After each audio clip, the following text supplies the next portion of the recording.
नमस्कार, E24 के YouTube और Facebook पेज पर आपका स्वागत है और मैं हूं आपके साथ नम्रता शर्मा।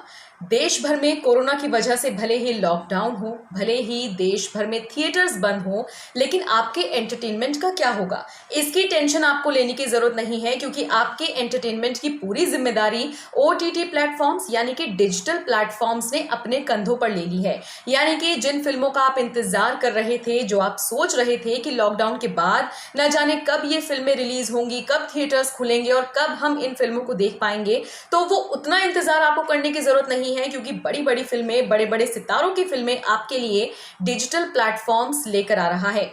इनमें सबसे पहली फिल्म के बारे में हम बात करना चाहेंगे, ये है बिग बी और आयुष्मान खुराना स्टारर गुलाबो सिताबो। ऑफिशियल ऐलान हो गया है कि फिल्म 12 जून को रिलीज होगी Amazon प्राइम पर। इसके अलावा विद्या बालन को ह्यूमन कंप्यूटर के रोल में अगर आप देखने का इंतजार कर रहे हैं, जी हम बात कर रहे हैं शकुंतला देवी की। अगर आप भी इस फिल्म का इंतजार कर रहे हैं तो ये फिल्म भी आपके लिए Amazon प्राइम पर ही अवेलेबल होगी। हालांकि कब से ये फिल्म स्ट्रीम होगी इसके लिए अभी डेट मुकर्रर नहीं की है, लेकिन बहुत जल्द, क्योंकि जो ऐलान विद्या बालन ने, जो ऐलान फिल्म के मेकर्स ने किया है, उन्होंने कहा है कि बहुत जल्द फिल्म रिलीज होगी। इसके अलावा नवाजुद्दीन सिद्दीकी की एक फिल्म है जिसका जॉनर कॉमिक है, यानी कॉमेडी फिल्म वो आपके लिए लेकर आ रही है। फिल्म का नाम है धूमकेतु और इसमें अनुराग कश्यप भी एक रिश्वतखोर पुलिस वाले के किरदार में आपको नजर आएंगे। छोटा सा टीजर फिल्म का रिलीज हो गया है। टीजर आप देखेंगे तो पाएंगे कि फिल्म वाकई बहुत ज्यादा कॉमिक होगी।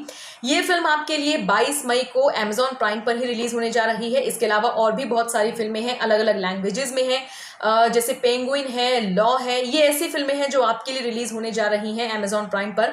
देखा जाए तो आपके लिए आने वाले दिनों में एंटरटेनमेंट का फुल डोज होने वाला है। लेकिन यहाँ पर एक छोटी सी प्रॉब्लम हो गई है। हालांकि ये प्रॉब्लम आपके लिए नहीं हुई है, ये हुई है प्रोड्यूसर्स के बीच में और डिस्ट्रीब्यूटर्स के बीच में। दरअसल जब भी कोई फिल्म थिएटर्स में रिलीज होती है, जाहिर है थिएटर मालिकों को फायदा होता है, थिएटर से जुड़े लोगों को उसका फायदा होता है। अब चूंकि लॉकडाउन है और प्रोड्यूसर्स थिएटर्स तक पहुंच ही नहीं पा रहे हैं, इसलिए प्रोड्यूसर्स OTT प्लेटफॉर्म पर अपनी फिल्में दे रही हैं। तो इसी को ध्यान में रखते हुए जो थिएटर मालिक है उन्होंने नाराजगी जाहिर की है। उन्होंने प्रोड्यूसर्स के इस कदम को बहुत मतलबी बताया है। थिएटर मालिकों का कहना है कि जब कभी लॉकडाउन खुलेगा, जब कभी स्थिति नॉर्मल होगी, लाइफ नॉर्मल ट्रैक पर आएगी, उस टाइम पर हम सभी को जीरो से स्टार्ट करना पड़ेगा। ऐसे में हमें उस वक्त बड़े स्टार्स की, बड़ी फिल्मों की जरूरत होगी। उस टाइम पर हम क्या करेंगे? तो ऐसे में प्रोड्यूसर्स ने भी अपनी सफाई पेश कर दी है। प्रोड्यूसर्स गिल्ड एसोसिएशन ने बाकायदा एक स्टेटमेंट जारी किया है और इस स्टेटमेंट में पॉइंट वाइज समझाया गया है कि क्यों इस वक्त वो अपनी फिल्में OTT प्लेटफॉर्म पर दे रही हैं। देखिए, सबसे पहली बात तो जो प्रोड्यूसर्स गिल्ड एसोसिएशन की तरफ से कही गई है वो ये है कि जब फिल्में तैयार हो चुकी हैं, जब फिल्मों का पोस्ट प्रोडक्शन वर्क कंप्लीट हो चुका है, सारी चीजें कंप्लीट हैं, तो फिर हम फिल्म को सजाकर क्यों रखें? जाहिर है ऑडियंस के पास अभी इस वक्त बहुत ज्यादा टाइम है, क्योंकि लोग लॉकडाउन में अपने घरों पर बैठे हुए हैं। OTT प्लेटफॉर्म्स पर ऑडियंस को कुछ नया और फ्रेश देने का प्रेशर है, तो क्यों ना ऐसे में फिल्मों को OTT प्लेटफॉर्म यानी डिजिटल प्लेटफॉर्म पर दे दिया जाए, ताकि फिल्मों को अच्छा रिस्पॉन्स मिल सके।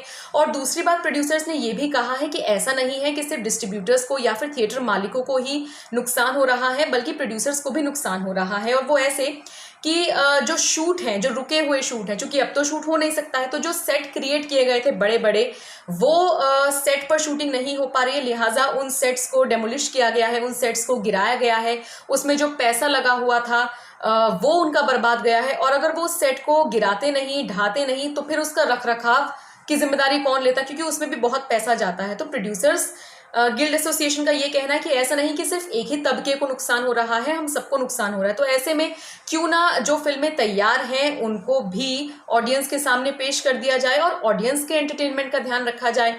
बहरहाल जिस तरीके से प्रोड्यूसर्स ने अपनी सफाई पेश की है, ऐसे में माना जा रहा है कि हो सकता है आने वाले दिनों में और भी बड़ी फिल्में आपको डिजिटल प्लेटफॉर्म पर मिल सकें। बहुत सारी ऐसी फिल्में हैं जैसे सूर्यवंशी है, 83 है, इन सब का बेसब्री से ऑडियंस इंतजार कर रही है। यू नेवर नो कब कौन सी फिल्म आपके लिए ऐलान हो जाए डिजिटल प्लेटफॉर्म के जरिए। फिलहाल तो हम आपसे ये कहेंगे कि लॉकडाउन में आप घर पर रहिए और अपने एंटरटेनमेंट का फुल डोज जारी रखिए, क्योंकि OTT प्लेटफॉर्म्स आपको एक से बढ़कर एक फिल्में दे रहे हैं। तो